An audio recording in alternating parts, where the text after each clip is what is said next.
Welcome again, everybody. We are going to record this and put it on YouTube and on our website. My name is Eric Ailes. I'm the board president of the Spiritual Care Network.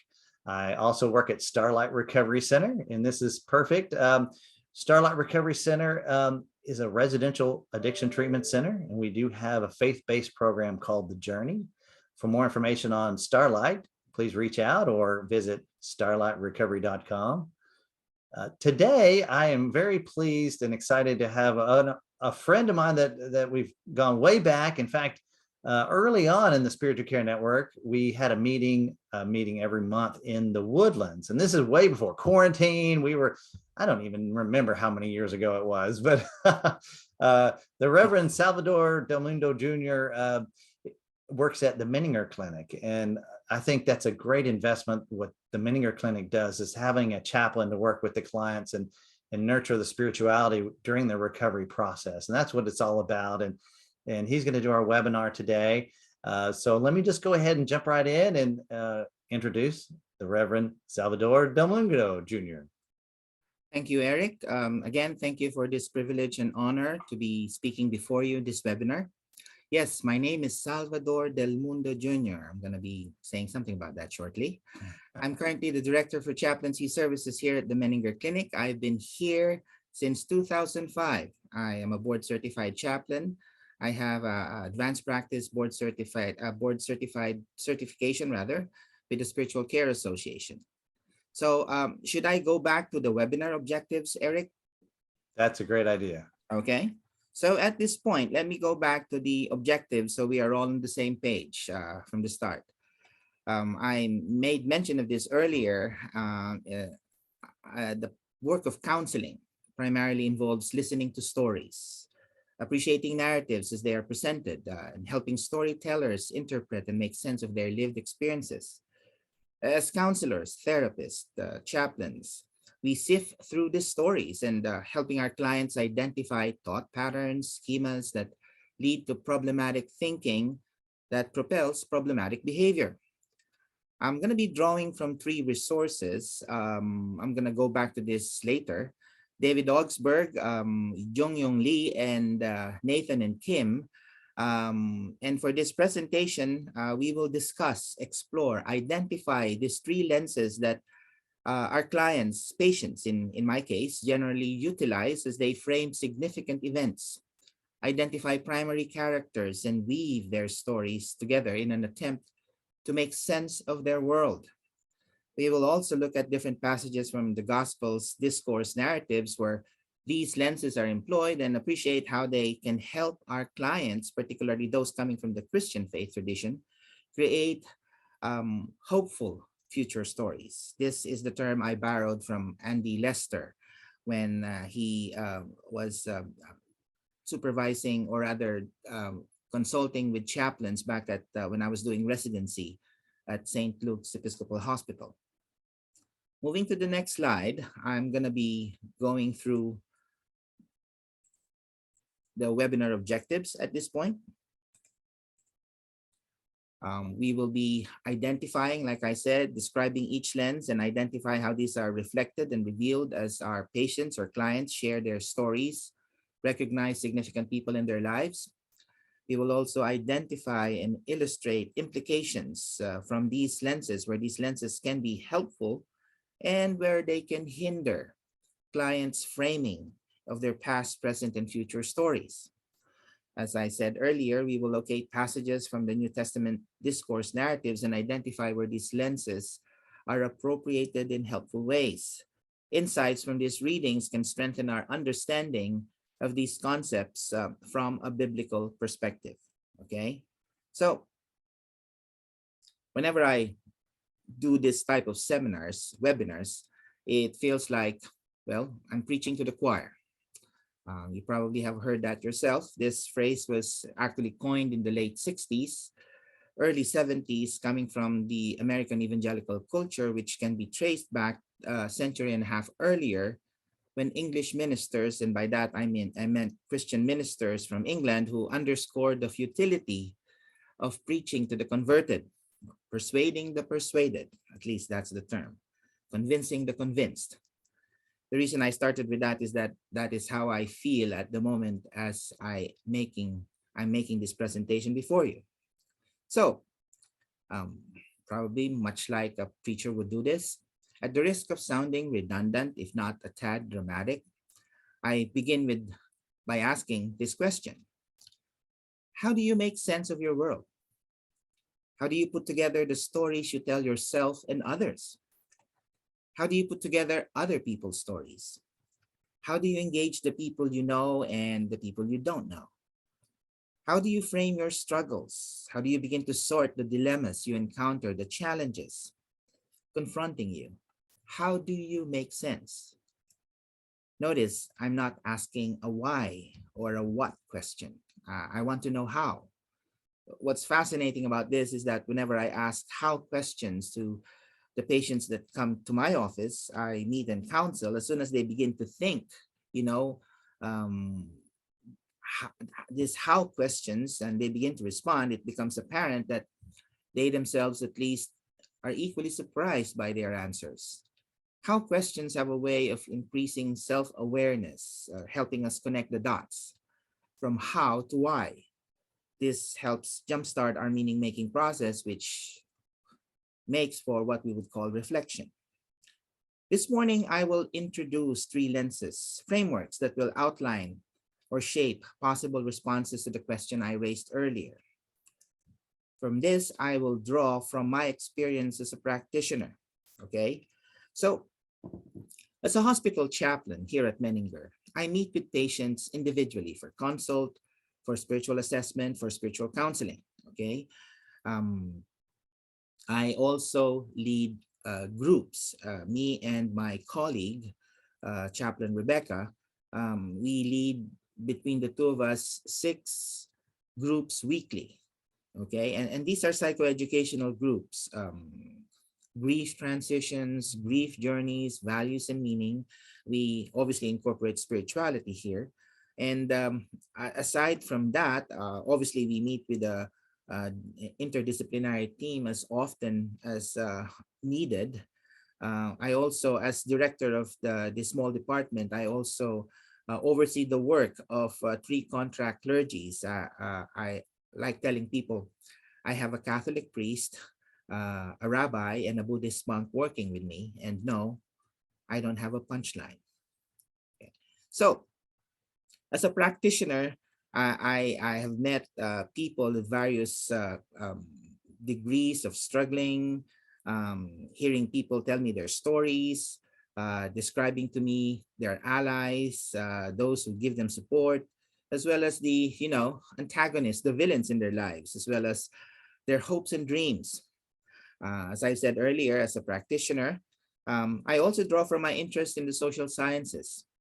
Um, Particularly, I'm a trained minister, so the New Testament discourse studies, I am very much interested as well.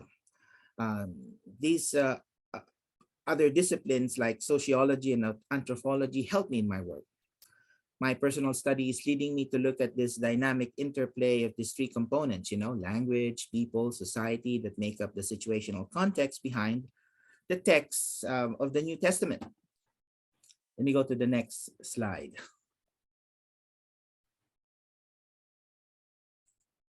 Okay, so the first lens that probably some of you are familiar with is what people would call either or thinking. Now, some of you may know this by different names: black or white thinking, black and white thinking rather, the all or nothing approach. Some would even call this the zero-sum game. Okay. In Greek intellectual tradition that values public discourse and debates, it is easy why either or thinking flourishes. It's a perfect setup for an engaging debate in the pursuit of, this responding to these questions, answering these questions: which side is more right? This pattern of thinking is so ingrained in the West that it is probably the default lens for majority of people here. At least in our context, that is true. this notion that if I am not good, then I must be bad. If I'm not a winner, obviously I'm a loser. Now, I want to begin with this, and I will say this many times over. Either or thinking, like the rest of the other lenses we will be describing, is not a bad way to think. It's not even a wrong way to think. It is simply one way people make sense of their world. It becomes a problem, though, when it is the only lens they employ, which begs the question, where and how did we learn this? Where did we learn either or black or white thinking to begin with? Well, it's not surprising that when I ask that question, people will respond this way. Growing up, okay, their family of origin, how did they learn either or thinking? Growing up, they heard these choices throughout: eat your vegetables, or fix your room, or be home at a certain time, or here, obviously, we learn at home actions have consequences. You do good, you get rewarded. Probably nothing's going to happen. But you do something awful, cross the line, you know, you will be punished. That's, how we learned it at home. And then we also learn this well at school. What's the primary measure in school? Grades, of course. Okay, it doesn't matter what grading system you use. You still want to know if you pass or fail, right? But beyond the grades, we also learned one important aspect in school. We learned social acceptance and rejection. We learned what's cool, what's not cool, who's in, who's out. Okay, that's what we learned in school. Okay, and then for many, they also learned either or thinking from faith communities, from their congregation, the churches, church families. Again, this is not wrong or bad. It simply, is obvious that the language we use, particularly, I come from the Christian faith tradition, the language of save or lost, some people would refer to as damned, and then the language of heaven and hell. And then some faith communities, probably including my own, you've heard them as well. If you are not with us, then you must be against us. So again, these three contexts is where we learned, either or, black or white thinking. But then we also learned it, well, American politics. Why do we say that? We have a two-party system, and right now the glaring, differences are always highlighted. You're either from the red or blue states, okay? And then I'm not saying this is close to the American political system, but I'm referring to the criminal justice system. If you've been on jury duty, you have two choices: guilty, not innocent, guilty, and not guilty. Sorry, I say that because some people frame it that way. No, it's guilty, not guilty. Innocence does not necessarily presume being, what's that? Not guilty does not necessarily mean innocent. That's my point. Okay. And then there's sports, fun things to do. But you probably know the dichotomy, you win or lose, In fact, growing up, you probably heard this in ABC Wide World of Sports, the thrill of victory versus the agony of defeat. Here in American sports, as spectators, there's got to be a winner. But then we also learned either or thinking. Let me just pull mine. From our language, American English demands clarity. In fact, here in our context, and you probably have the same, we have different words for emotions. We want them to tell us what really captures their feelings at the moment. So you have different words for angry, from being frustrated to raging, to sad, disappointed to despairing, fear. We have different words for that. And again, um, it's good that people express exactly how they feel. It demands clarity. Our language demands clarity. But moving on to language, we also, unfortunately, make use of what I call color shaded words. Words that pertain to colors that denote positivity or negativity. Okay. Um, think of words that start with the word black. Okay. Blackmail, black market, the troublesome member in the family, black sheep. Okay. Conversely, the opposite is true. You think of the word white and you think, you know, angels and brides were white. White is clear, pure, you know.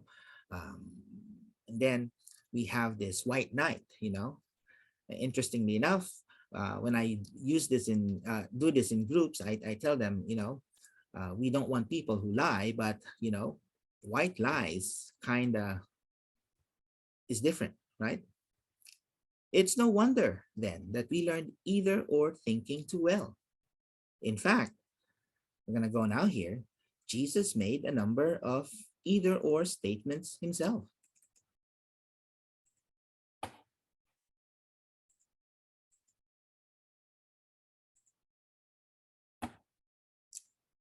I'm going to be using scripture passages from the Christian Standard Bible.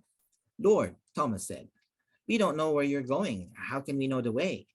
Jesus told him, I am the way, the truth, and the life. No one comes to the Father except through me.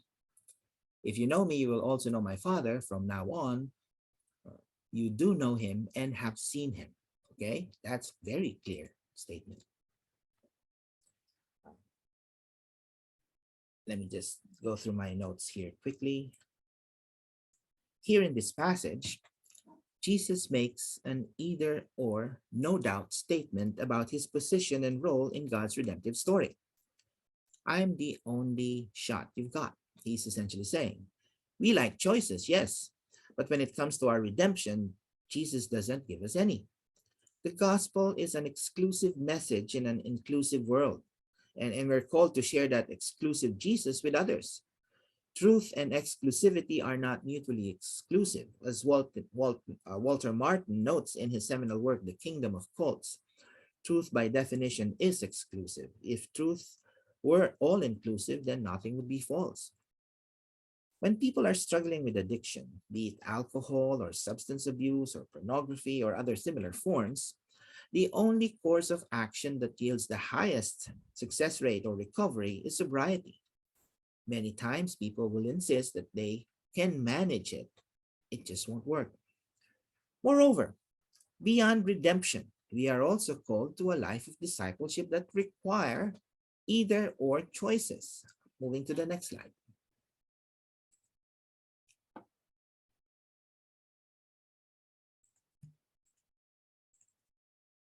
No one can serve two masters, since either he will hate one, love the other, or he will be devoted to one and despise the other.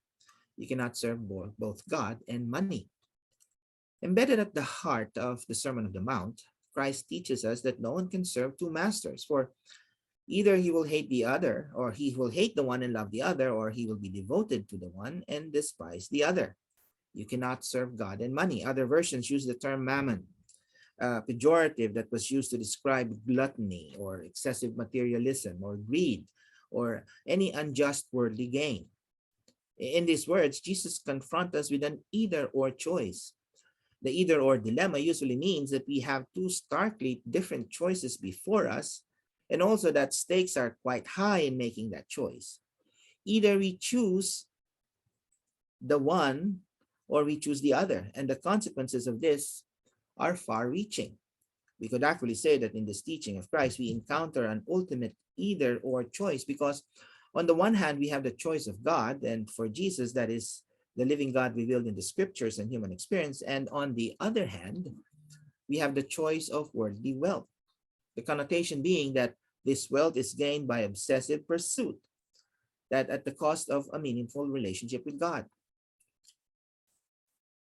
So, these are examples of either or teachings of Jesus Christ. No leeway, no half measures. You got to be all in. Back to my example of patients struggling with addiction issues, we tell them that, when you leave this place, what can help you in recovery is that don't go to places that serve alcohol. Limit your online search to work or school issues, and do not hang out with people that can pull you back to relapse. When they ask why, we remind them that the best way, if not the only way to deal with your addiction, is to cut off all paths that will take you back there. Again, very either or thinking solution. So let's look at implications. Okay.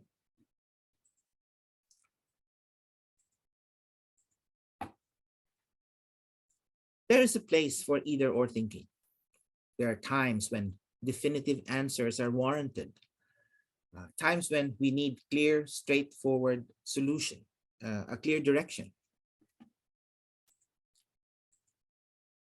However, not every problem has clear black and white or solutions. At the hospital, we don't promise or talk about a cure. We just can't. Cure has many unwarranted connotations that may set people up in a bad way. Okay. Um, Either or thinkers have the tendency to look for the monumental, the greatest, the sure thing, the number one. I'm thinking of the movie Tuesday with Maury.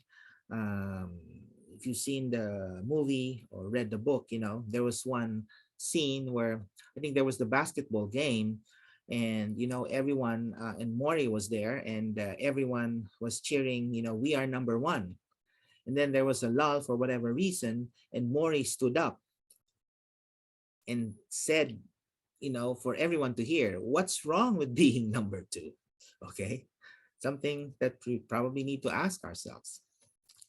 Let's go to the next implication here. Either or thinkers struggle with complexity, the nuance, the difficulty in appreciating multiple layers of stories of people and their motives. It's difficult for them to even wrap their minds around, good people can do bad things or bad people can do good things. The tendency, obviously, is to generalize, stereotype, look at people one-dimensionally. Neat categories are evident with those who are steeped in either or black or white thinking. Another implication here.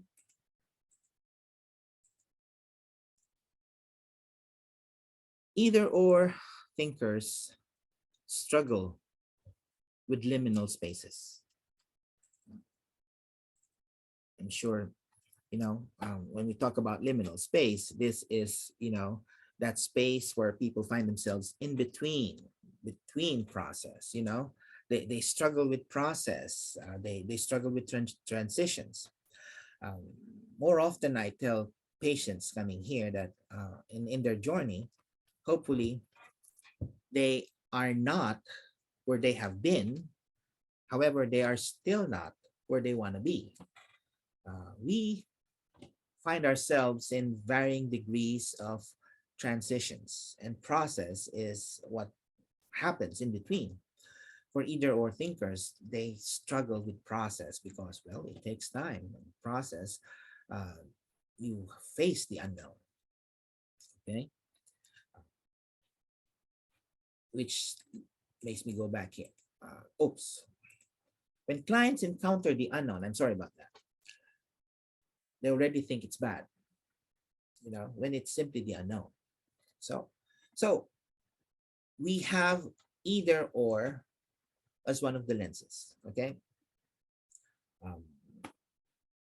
We let me remind you again, by the way, that either or thinking is not a bad way to think. It's not even a wrong way to think. It is simply one way people make sense of the world.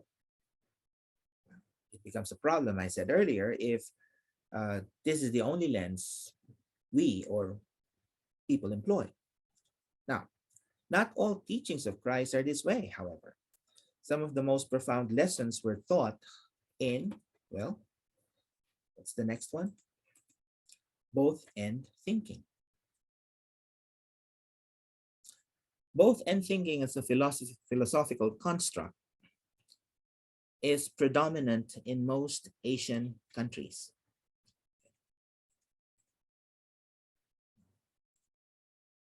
You probably are familiar with this iconic symbol of the yin yang. Describes the two complementary forces, that makes up all aspects of phenomena of life. The yin yang underscores both and thinking in Asia. However, the dualism, which is a byproduct of secularism here in the West, made it possible for both and thinking to appear and linger in American culture. We see this happening now in religion, politics, even conversations about race, social class, and diversity. Give you an example, okay? My name is Salvador Delmundo. You can see that. I have a Spanish name, but I was born and raised in Asia, in the Philippines.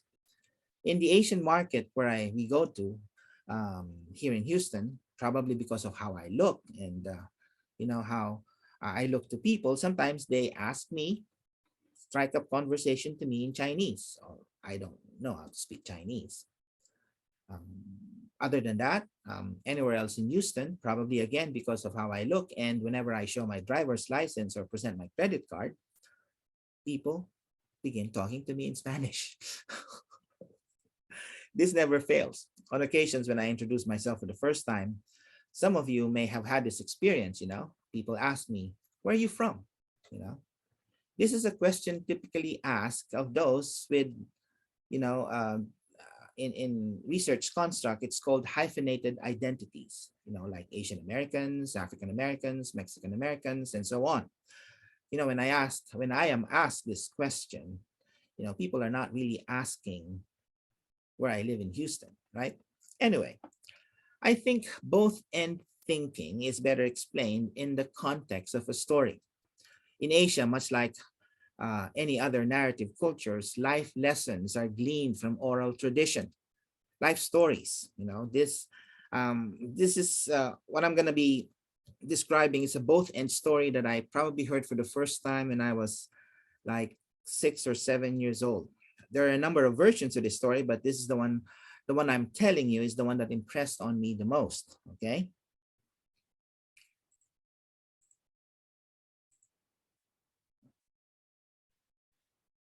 There was this farmer who was hardworking, married. They have no children.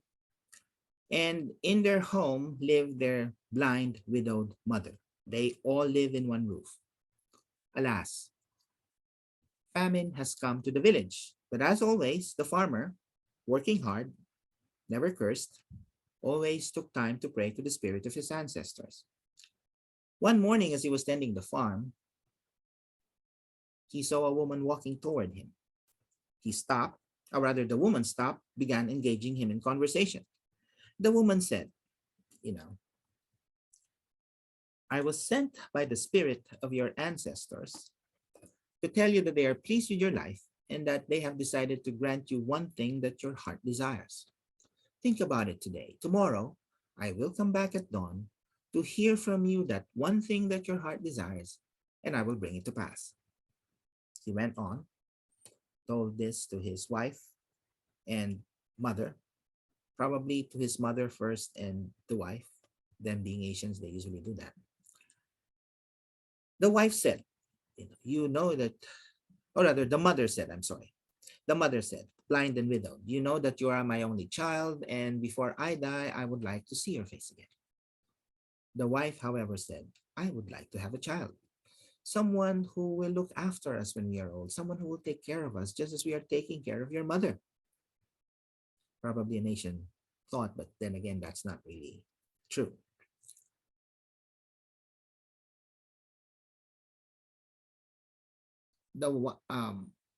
after hearing,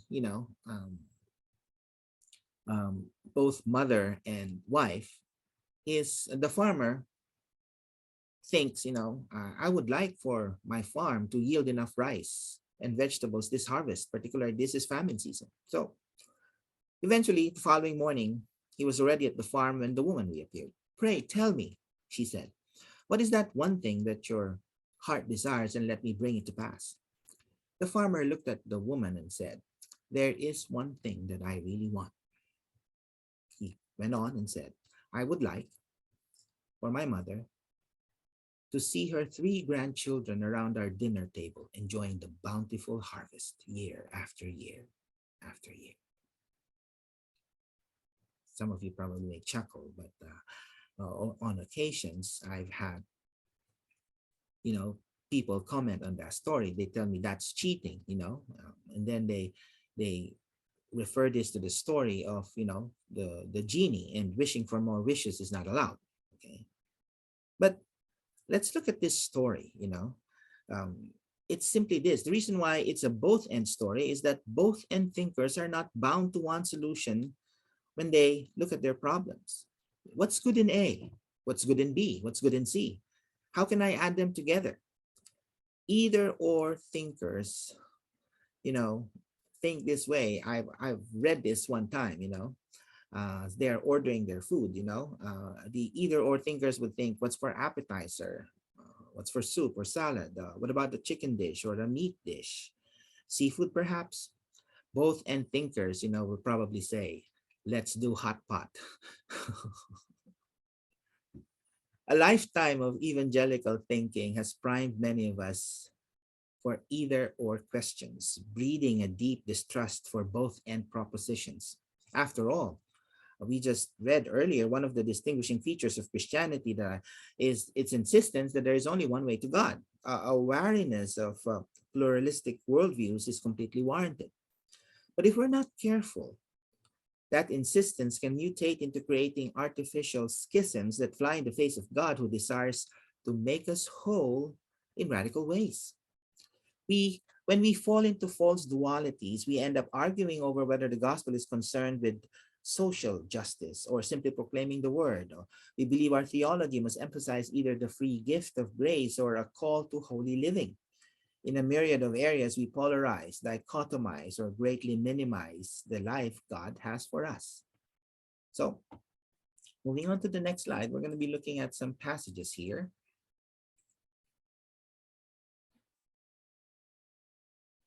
Give me a second.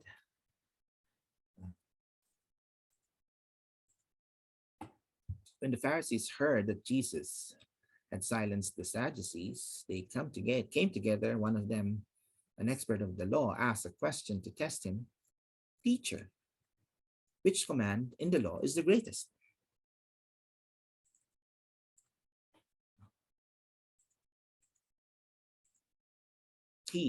Jesus, said to him, love the Lord your God with all your heart, with all your soul, with all your mind. This is the greatest and most important command. Now, Jesus could have stopped there. Here he was quoting Deuteronomy 6:5. He could have said that you have one single duty in this world, to love and serve God. But he didn't stop there. He went on to say, still drawing from the Old Testament, this time in Leviticus, the second is like it. Love your neighbors as yourself. All the law and the prophets depend on these two commands.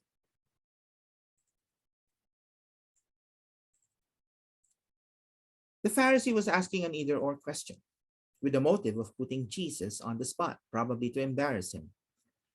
Should he respond one way, then they would catch him off guard. But Jesus, obviously knowing what they're up to, responded in a way that they were not expecting.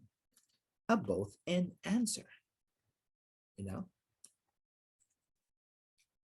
As a minister and pastoral counselor, I've heard this spiel many times, probably as an attempt to assuage themselves or simply justify or rationalize their isolation as Christian. I have, wonderful prayer time with God. I go to church every week. I sing my heart out to God. It doesn't matter how I relate to my parents or to my kids or even to my ex. There are two great commandments, not just one, but we are followers of Jesus. We are called to both love God, love people, both ends. It's like this. The way we love God is connected to how we love our neighbor. The only way we can authentically love our neighbor is from a place of wholeness or wellness. Not perfect, but whole. Otherwise, when we attempt to love our neighbors when we are not whole, it will only come from a place of dysfunction. Another example, after a breakup, separation, or when someone gets dumped or divorced, we don't encourage them to seek another relationship right after. They need to grieve, process their heartbreak, get some closure. We prod them to care for themselves. Sometimes I have married patients telling me that when they are involved in an affair, which more often is one of the reasons why they're struggling with a host of emotional problems, they tell me, no, no, no, they try to convince me, you know, or probably convince themselves that the way to get better is to just learn how to manage or juggle their relationships. I have to tell them frankly that this problem only have an either or solution, end the affair. It's incredulous how people can be creative in using both end in ways that are really destructive. Both end is how Jesus fashioned his teachings on the latter part of Matthew chapter 5, the Sermon on the Mount discourse. Now, we're going to be looking at a couple of verses here, but notice how many times Jesus began his teaching. You have heard it said, but I tell you. Like,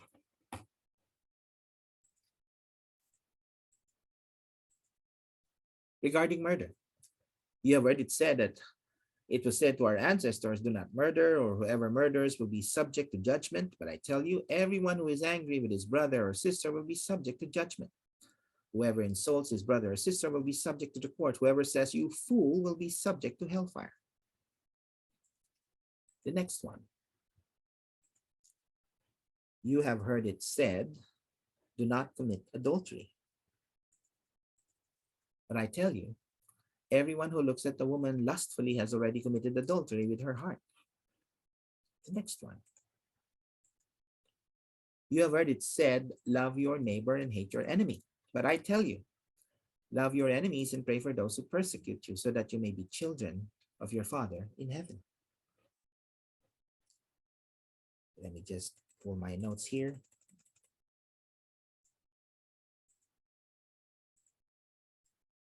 Jesus was not saying, discard the first one. No, he was telling people, okay, this is what we have in the sacred writings. They are right. But let me add to that. This is how this works. I don't have a slide here, but some of you probably will remember this narrative where when Peter asked Jesus, how many times should I forgive my brother? 7 times? You know, he was probably trying to impress Jesus. How did Jesus respond? Not 7 times, but 70 times 7. You know, I can just imagine Peter saying, great, not only do I have to forgive, I also have to do the math, you know. Most of us would like our faith to reduce tension. But according to Jesus, tension is not only required, in most situations, it is to be expected. Okay? Um, Permit me a story that was shared to me by my son when he was working in China a couple of years ago. Okay? This is about tipping in China, you know.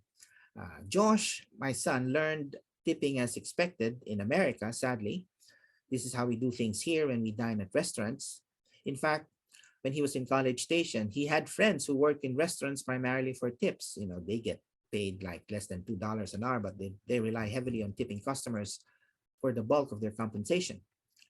When Josh was finding his way in Shanghai, the first few weeks he was there, trying to get settled, you know, he combed the neighborhood looking for convenience stores, cheap diners for possible takeouts, bus and train stops, trying to get his bearing. He told us, me and my wife through FaceTime, he told us that there was this restaurant, nothing fancy. It was a simple storefront, but he noticed that there was a lot of people going in and out. So he decided to go inside, nothing fancy, like he said. In fact, my son's words was, no ambiance, that. He had his lunch there. It was definitely a great experience for Josh. After eating, he paid his bill, which was equivalent to less than $4 in US dollars to the person behind the counter. After getting his change, he decided to leave the equivalent of $1 in their currency at the table where he sat. As he left the restaurant, he turned around to see that there was a young man about his age rushing towards him with the intent of giving, him his dollar back. My son replied, it was a tip, My son was surprised. The young man said to him, no tip, no tip. Thanks, but no tip. Josh countered, he was thanking him for the good service and food, but the young man simply responded, you like our food, you come back. Again, no tip. Yes, he became a regular. In about a year, Josh says that he knew a number of employees by name, and they know him simply as Josh from Texas Aggie. I think he had a shirt that says that, and he thinks Texas Aggie is the actual name of the school. They think that Texas Aggie is the name of the school. It was certainly a new experience for Josh, who had this paradigm that tipping is the best way to show appreciation, if not at all just to be expected. What was fascinating for Josh to learn was that there were other eateries he had dined in and had similar paradigms, no tipping. The both end lesson for Josh is this: you tip in restaurants in America, that is to be expected. You don't have to tip in most restaurants in China, that is to be expected as well. I say this because, according to Josh, fancy restaurants at five-star hotels in Shanghai do encourage tipping, probably an American influence. By the way, there was also one FaceTime call. My wife was asking Josh, do you always eat Chinese food? Josh simply says, Mom, here in Shanghai, we just call it food. Okay. To be a follower of Jesus is to live in the tension of both ends. We worship one God in three persons. We serve Jesus, who is both fully God and fully human. Okay. Our call as Christian ministers is to not get rid of the contradictions we find in our images of Jesus and God. So what does it mean to be both end thinkers? What are the implications? Okay, let me go now to the implications.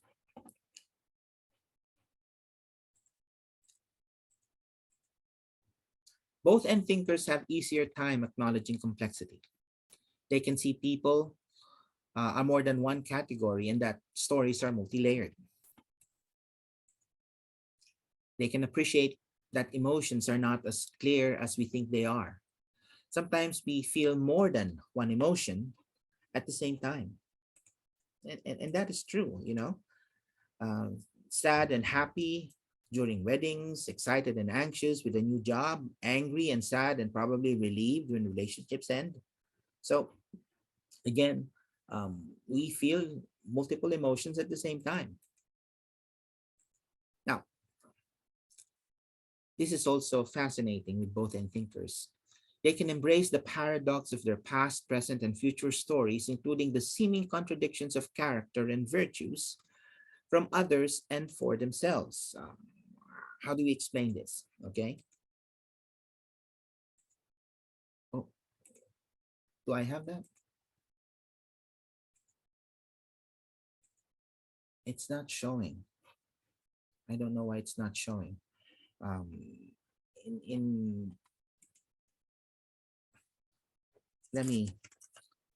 don't know why it's not showing, but let me just give you an idea what I'm talking about. Okay. Things that can be equally true. We can love hard and have boundaries. We can be easygoing and still assert our needs. We have come far and still have work to do. We can be soft and strong. We can be kind but won't tolerate, this. I am learning, but I'm also at the same time unlearning. I can be resilient but still need a break. I can give my all but still need to back out at some. I can be independent but I still need others. I can be sure, but things have changed. I can be kind, still have boundaries. Others can have it worse, but my pain is still valid. I did my best, but I know I need to do more. These are important aspects of how we put these contradictions that are equally true.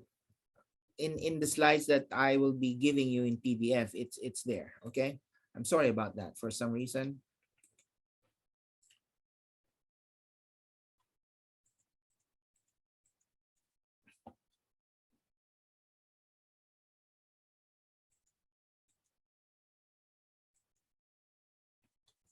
let me continue here.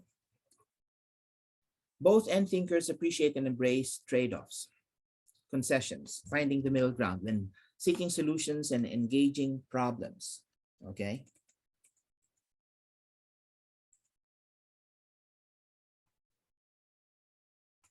Where am I?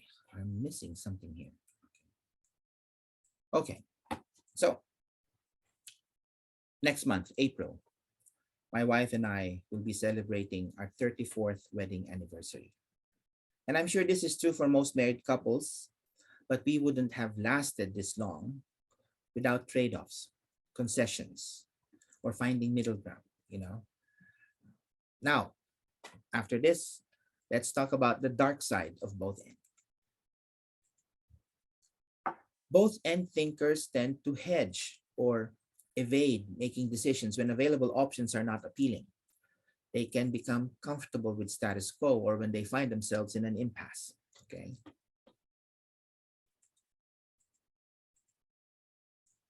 Both end thinkers struggle significantly with boundary issues as compared to others. As I mentioned earlier, people struggling with addictions, messy relationships, including affairs, those who struggle with perfectionism and people pleasing have a warped sense of both end understanding, which leads to, unhealthy boundaries. So, what do we have now? Two lenses, either or, both end. Now comes the third, and we'll be closing shortly. Okay.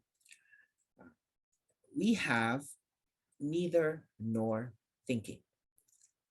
According to sociologists, neither nor thinking is predominantly in Middle Eastern cultures, African cultures, even European cultures.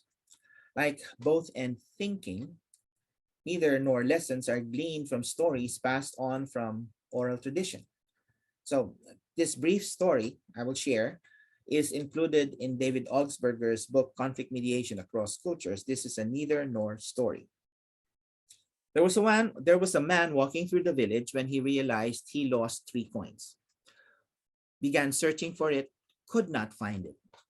He went about walking with a heavy heart.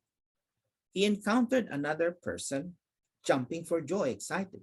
So this festive man came to him and said, "Look, I found 3 coins. Join me for tea, let's celebrate." While they were walking, the man who found the coins, jubilant as he was, noticed the other person's disposition. He was heavy-hearted. Eventually, he was able to coax him into telling his story. So the man who lost his coins told his story. At that point, the man who found the coins stopped walking and said, "Well, here, take this. This must be your money." But the man who lost his coins replied, "No, I cannot take them. I'm not sure they're mine. But come, let's go to the judge. The judge may give us his wisdom."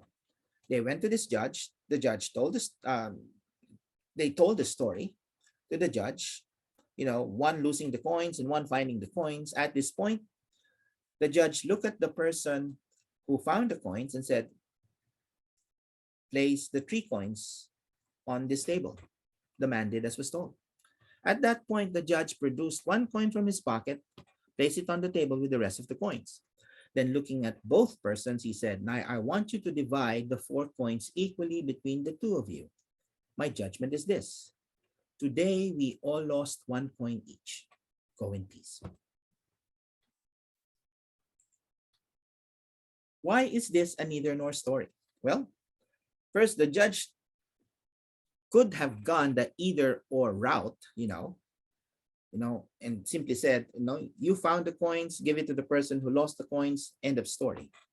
Or the judge could have said, "I'm sorry, but finders keepers." Okay. But the judge did not do that. What the judge did was frame the story differently.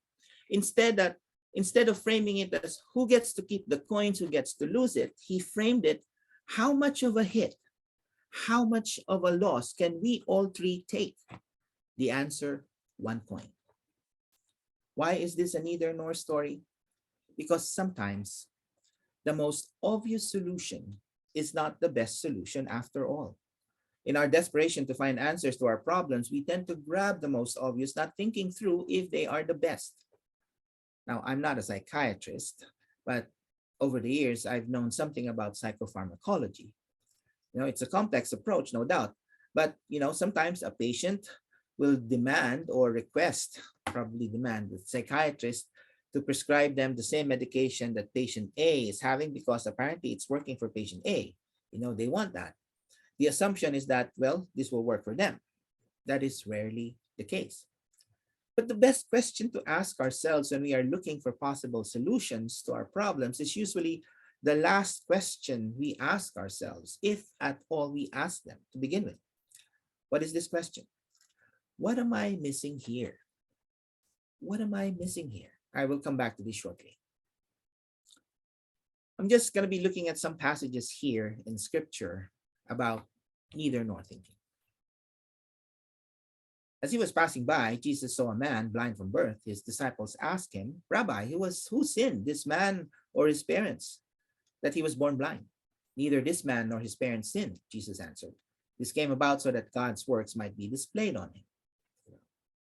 Neither nor thinking requires us to identify and, if needs be, to let go of assumptions, stereotypical thinking, generalizations. The disciples neatly put this blind man in a box.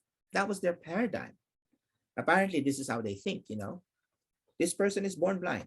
It's probably because he sinned or his parents crossed the line, Jesus responded rather by telling them, no, there was no line that was crossed. Forget the line.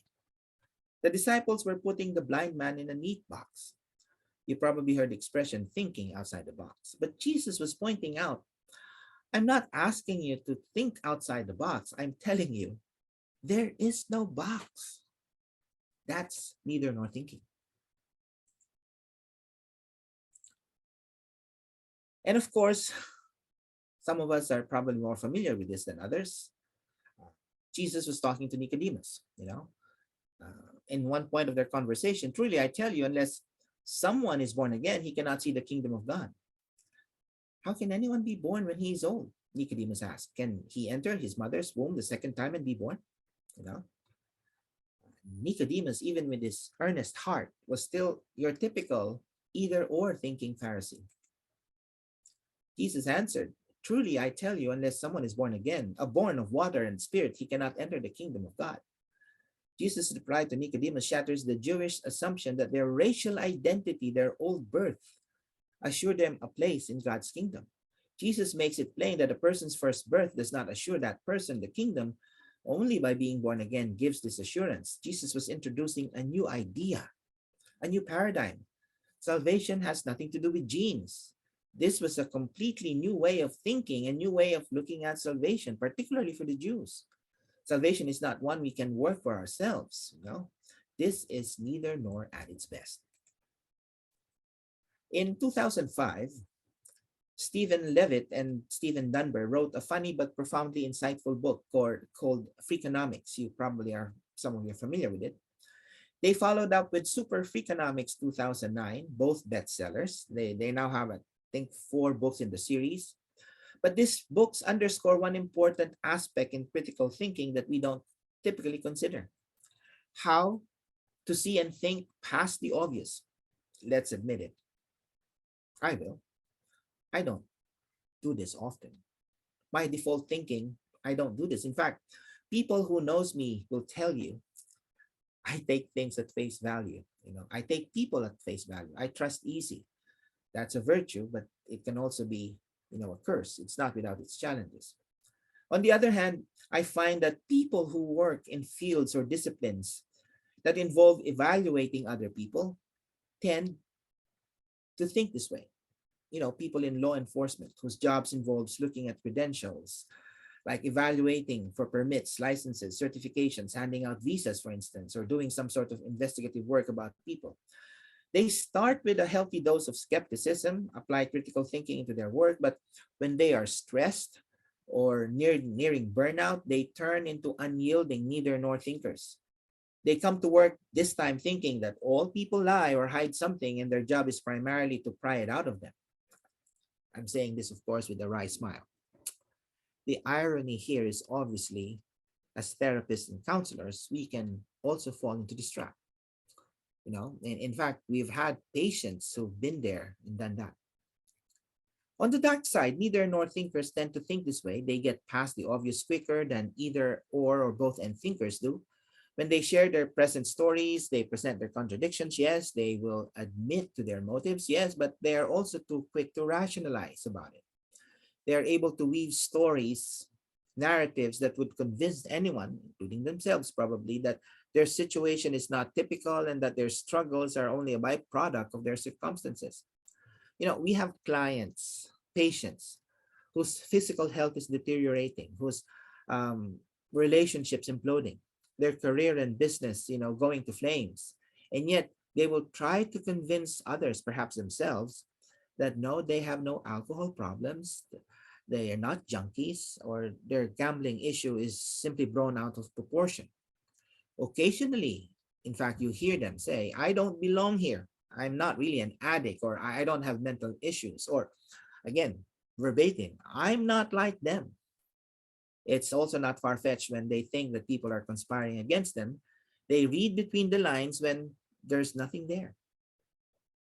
The flip side is that some neither nor patients, when they have accepted their struggles, they find it hard to engage treatment. What's the use, they say. They tend to be skeptics, which leads them to be sarcastic. Eventually, they become cynics. We have seen neither nor thinking of late.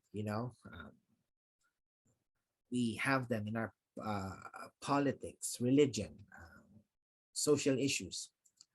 One of the darkest side of neither nor thinking, if I may add, is that even after more than 80 years after the horrible event, even with documents, pictures, videos, first person accounts, there are still pockets of people trying to deny that the Holocaust ever occurred. Now, that's neither nor thinking at its worst.